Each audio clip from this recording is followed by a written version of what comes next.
alaikum. Bismillah ar-Rahman ar-Rahim. It's difficult to talk about the surgical challenges while I'm standing in front of the expert, Dr. Raisa, Dr. Siddiqui, Dr. Zaid.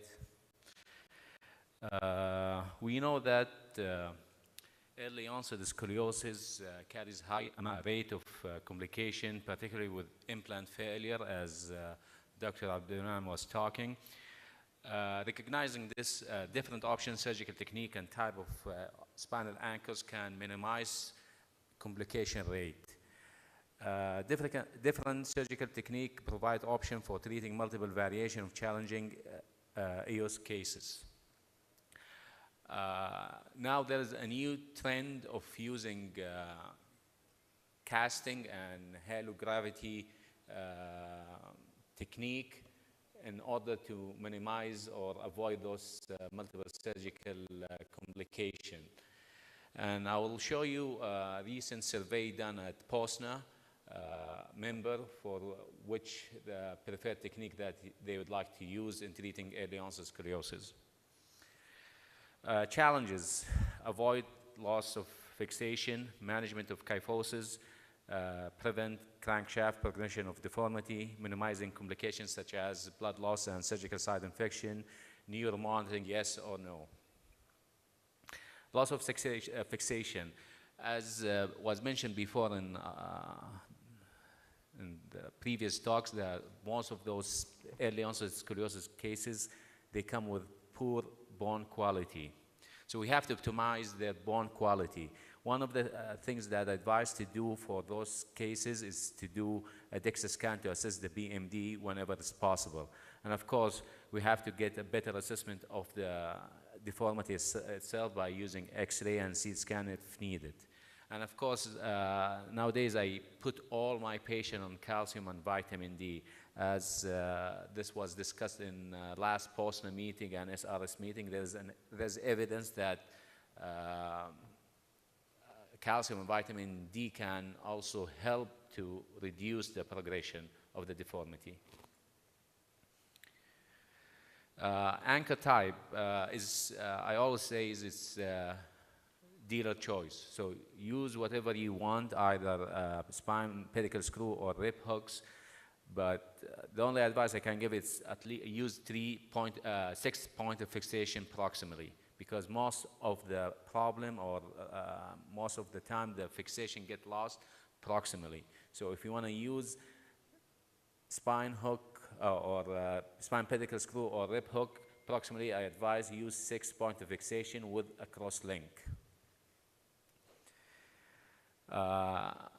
And a recent study was done by Ron Al-Hawari and its group. They identified the proximal junctional kyphosis with the sagittal angle more or equal or more than 10 degrees and proximal sagittal junctional alignment at least 10 degrees greater than the preoperative numbers. Ron and its group, they came up with a new conclusion that the risk of proximal junction kyphosis in the first year immediately after implantation is 20%, and that goes high to 28% at minimum 2 years follow-up. The good thing that they did not find any difference between the Vector or the growing rod construct. So both they get same amount of proximal junction kyphosis. The risk factor that most of the papers they identify for proximal junction kyphosis: older age at initial surgery, that was discovered by Mac Thiong and his group; higher preoperative thoracic kyphosis if it's more than 50 degrees. And in Ron Al-Hawari study, they also discovered that the higher PI, the pelvic incidence, is the higher risk of having a proximal junction kyphosis, and also higher initial postoperative cervical lordosis that also put the patient at risk for PGK. A solution for such cases, or most of the cases, that we can always do the surgery on stage fashion. That will help us with difficult cases. It's also help us to optimizing the bone quality of some patient.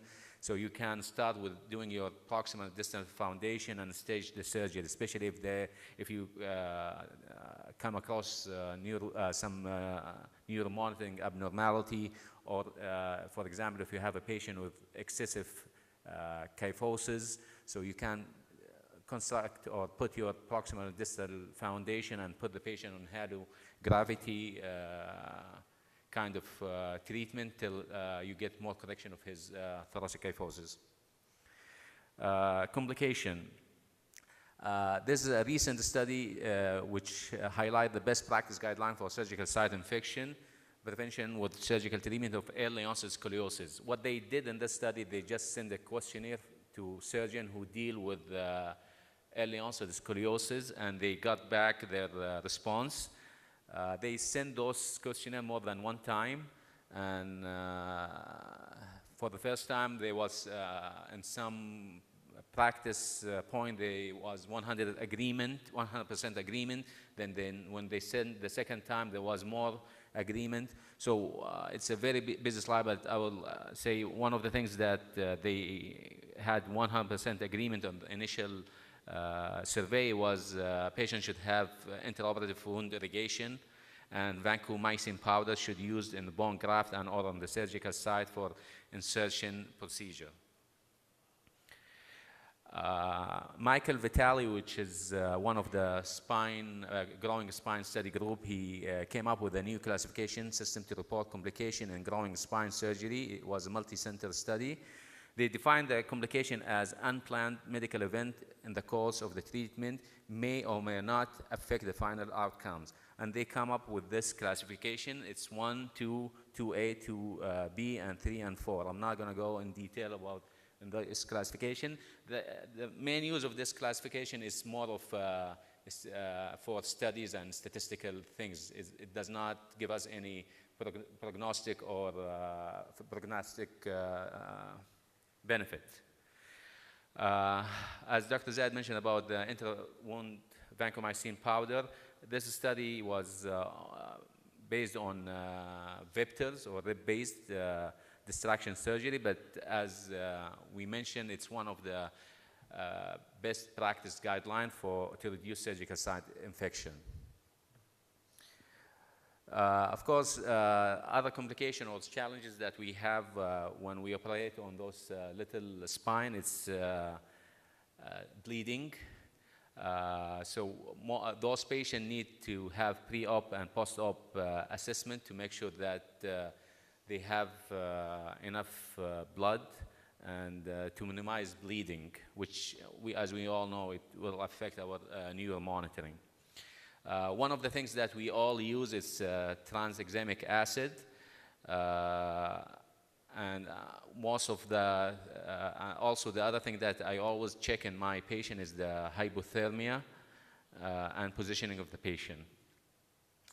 There is a new study comparing the high dose versus low dose tranexamic acid to reduce transfusion requirement.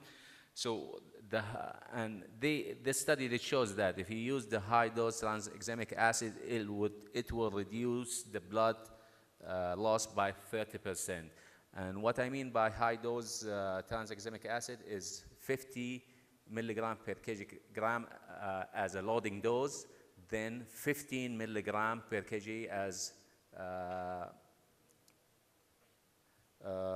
a maintenance dose. Also, one of the other complications that we talk about is about deformity progression, and Dr. Siddiqui did talk about this in detail, about that we have to use construct that will allow us to correct the spine and at the same time to allow the spine to grow. So one of the things that is new in the market is the magic rod that Dr. Siddiqui mentioned, talked about it, and the other things, which is the anterior spinal tethering. Okay, this is the old or the traditional technique that we use for growing a spine, which is the distraction and compression technique, which is vector and the traditional growing rod. On the right side is the anterior tethering cord, which mainly depend on the growing spine. So we stop the growing of the spine from one side and count on the other side to grow and correct the deformity. It's like as we are doing the for epiphysiodesis or the stapling for the knee. My last slide was about neuromonitoring. Is it yes or no?